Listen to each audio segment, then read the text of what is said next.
What is up, YouTube, and welcome back to another episode of Oxygen Not Included Season 3. And the cliffhanger at the end of the last episode was this giant electrolysis room that is going to be, hopefully, the only one I need to build for the base for the game to continue with extras to spare that we can use where we need to. The idea here is that I want to get at least 5 or 6 pumps in here, all of which will go directly into the base and the base only. Maybe bases if we use some of it over at the second asteroid. It's the only place we can teleport it to, so that'll have to be. Of course, then we'll need to cool it, same as before, just to make sure we're not fighting, creating heat, and then having to dissipate it with a cooling loop that we've already got. So if we can cool it before we even get it into the base, then it will save the base cooling that we've built. Just above there, you can see it working away, having to do as much work. Either way, though, the heat will be turned into electricity, regardless of where we move it from. Now, there is going to be a bit of messing about here. There is a lot of cabling to do, a lot of power requirements for all of those electrolysis machines. So we will need to keep an eye on that. Now, back over here, it's now at 9.5 kilos. I honestly don't know what's happening. I am doing these recordings together in bulk, so if you have commented, thank you, and I'll have probably replied to you. So if you do have a solution, yet I don't know it, and I'm still flabbergasted as to why I've got what seems to be an infinite supply of ridiculously high-pressured, cool carbon dioxide. Even the plants can't grow anymore. The pressure is too high. The guys are going to obviously start struggling as well with popped eardrums and worse. It's red now, which shows the bottom of the base is useless because the pressure is so high. It's pushed the oxygen to the ceiling where they can't actually breathe it. Now, yes, I left the door open there, which is probably why that happened, but it's a bit too late now. So likely I am going to have to rescue these, and by rescue I mean I'm going to chuck them in the rocket. I'm going to send them home. This is not what I wanted, but the only solution we've got here is to get them out of the way and see what we can do to stop it. Once they've left, so I know the duplicants aren't causing problems, if it continues to rise on its own, I'll probably just send over a random person in a rocket and blow a hole in the top of the base out to the void of space and let it all vent out into space and hope that that either fixes it or gives me an indication as to where it's even coming from in the first place.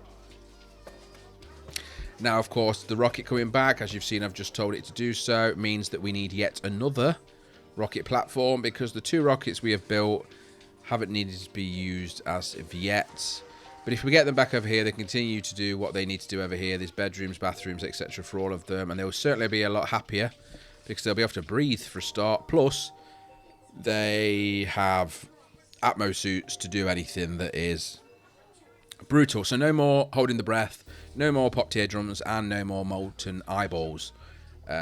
Which I reckon is probably the best for everybody, right?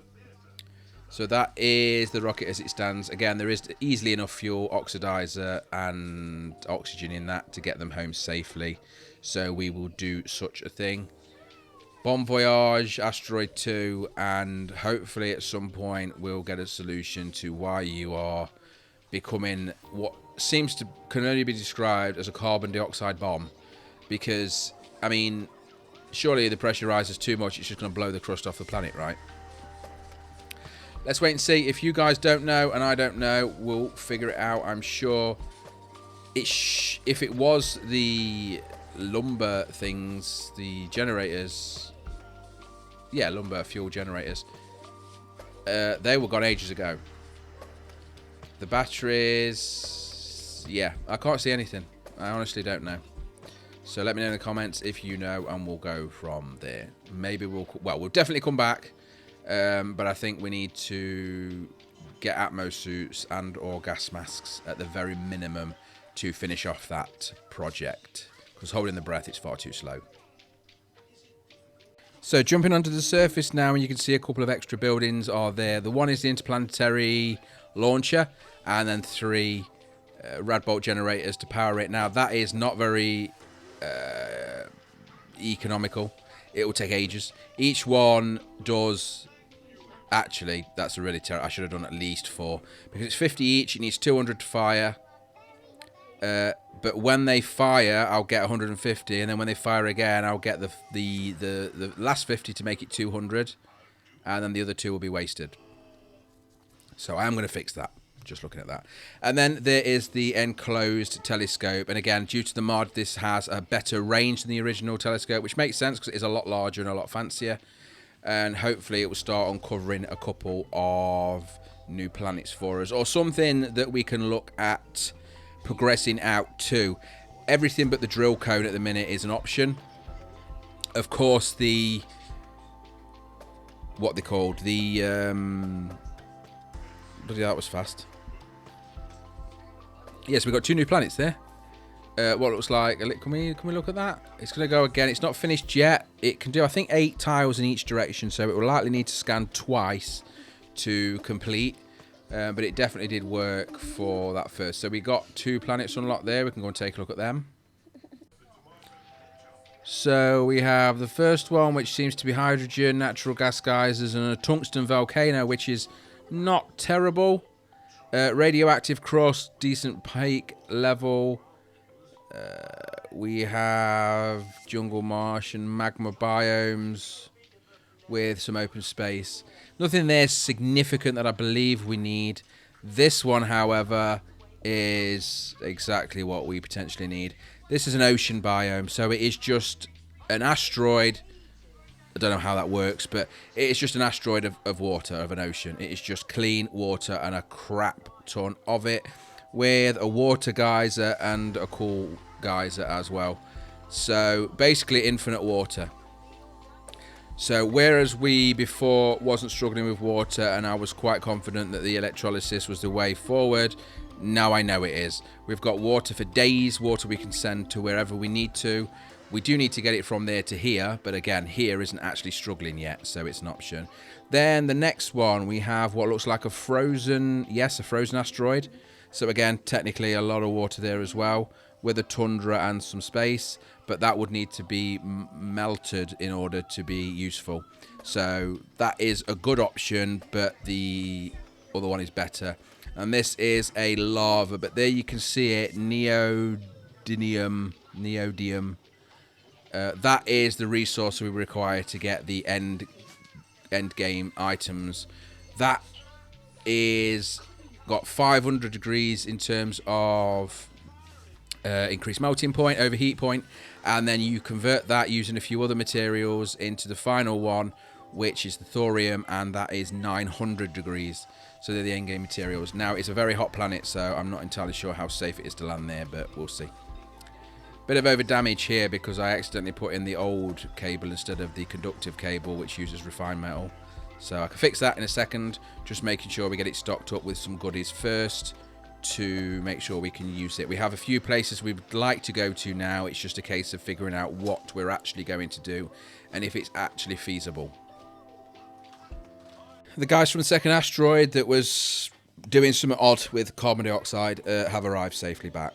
So we now have 31 and 31 on asteroid 1. Nobody else out and about as of yet.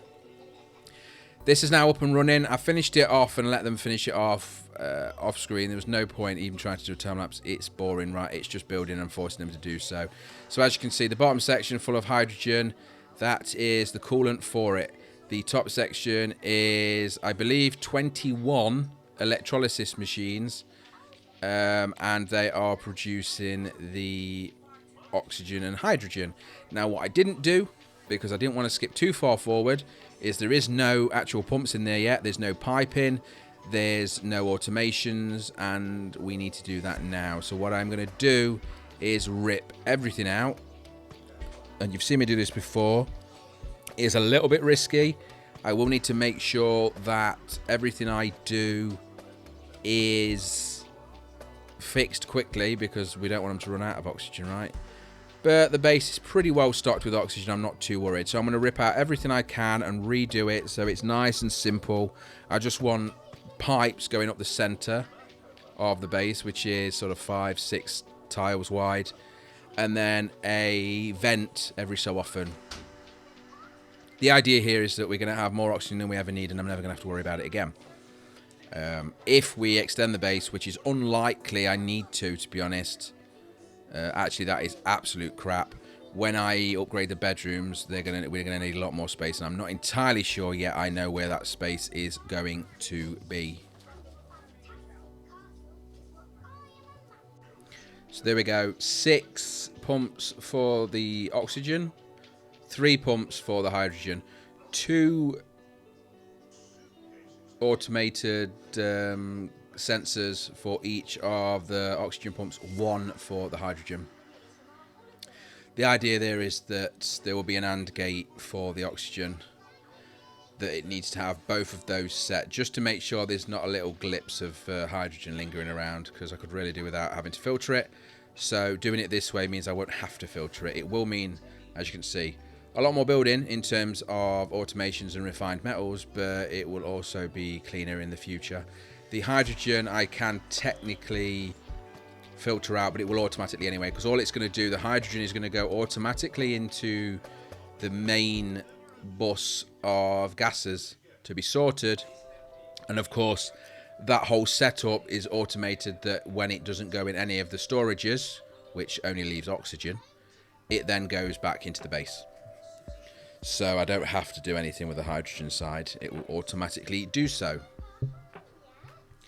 Of course, disabling this because, again, we're running out of atmo suits, and I want to get this built ASAP so that I can get the piping in. The base has no oxygen going into it at this minute in time until all of this is built. So I'm going to turn off the atmo suit docking station and make everybody come out here and hold the breath. Of course, when they go in there, they won't need to hold the breath because it's going to be full of oxygen. The bottom section is unfortunately though full of hydrogen. Now I need to rip out all this piping as well, just to make it neater.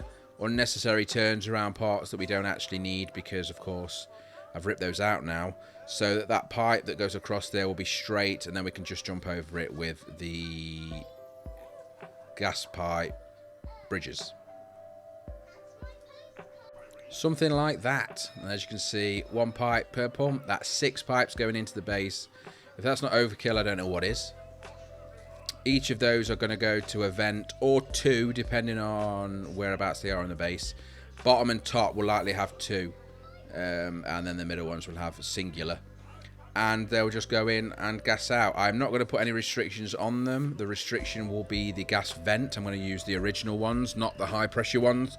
So at around 2.5 kilos, they will automatically stop anyway, and that is more than enough to stock up on oxygen for everybody to be healthy and happy, and not enough to give them burst eardrums.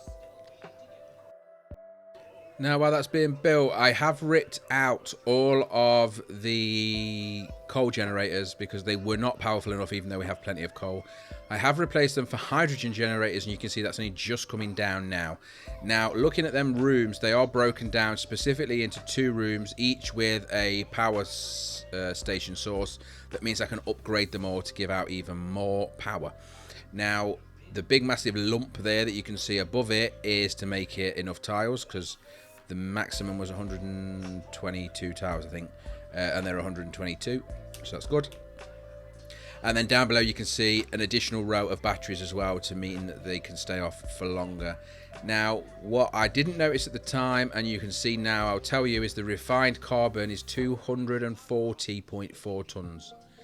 Now, the refined carbon generators are significantly better than the charcoal ones, the coal ones, sorry. And hydrogen is expensive in terms of running as a fuel. So what I actually need to do is I need a backup.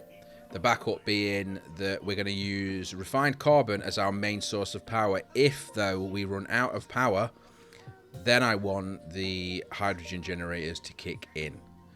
That way we won't run out of hydrogen, because I know for a fact that these generators all running on hydrogen will eat through our production of hydrogen pretty quick.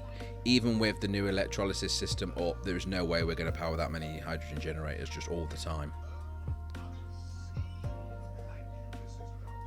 So everything seems to be working okay. The hydrogen is being drained as I expected it to. The oxygen was completed. The pipes there, you can see, they just literally go straight up, and each one hits to a vent or two, dependent on where they are.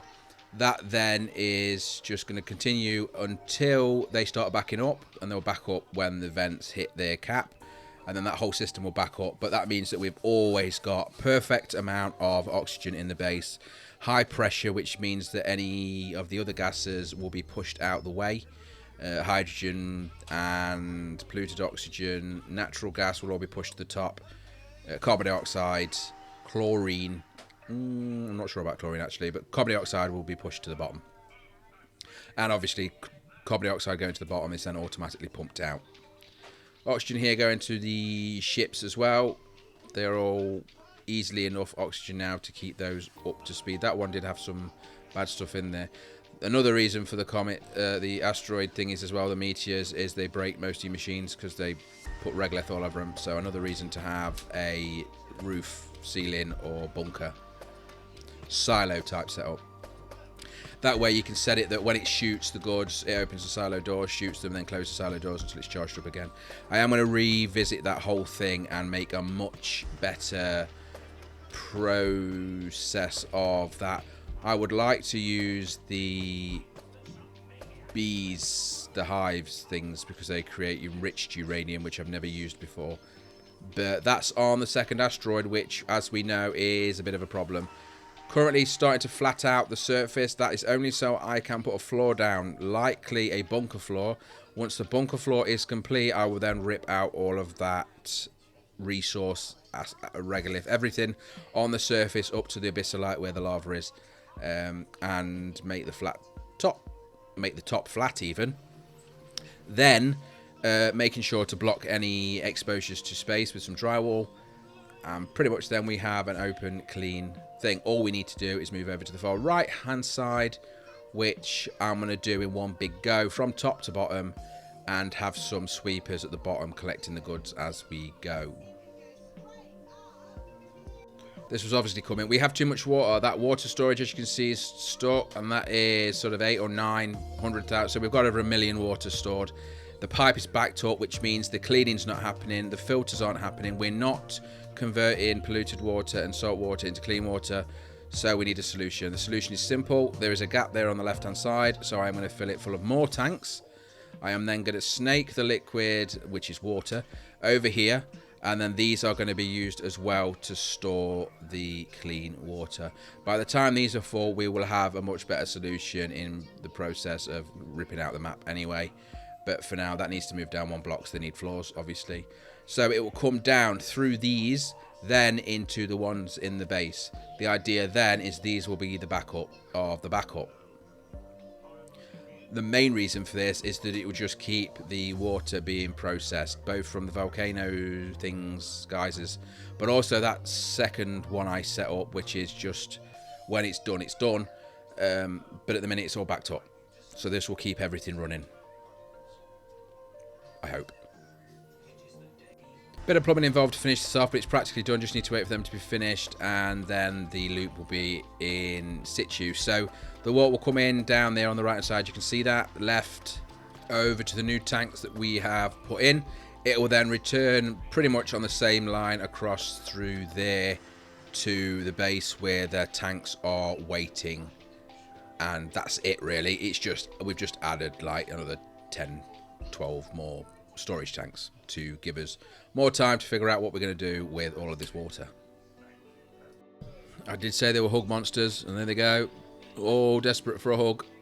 And of course, if they get a hug, they then go ballistic for hugging eggs. Yeah, I mean, really I should move them, but it's funny just watching them asking for hug and everybody's ignoring them. It's a bit dark, but it is what it is. They're quite cute though. I'm not aware if there are any more fauna plants in the game. So what I've done is I've just basically copied the same pattern and done it twice to fill that up. If there are new ones, I will take out older ones and replace them. But for now, at least it's full and it looks pretty.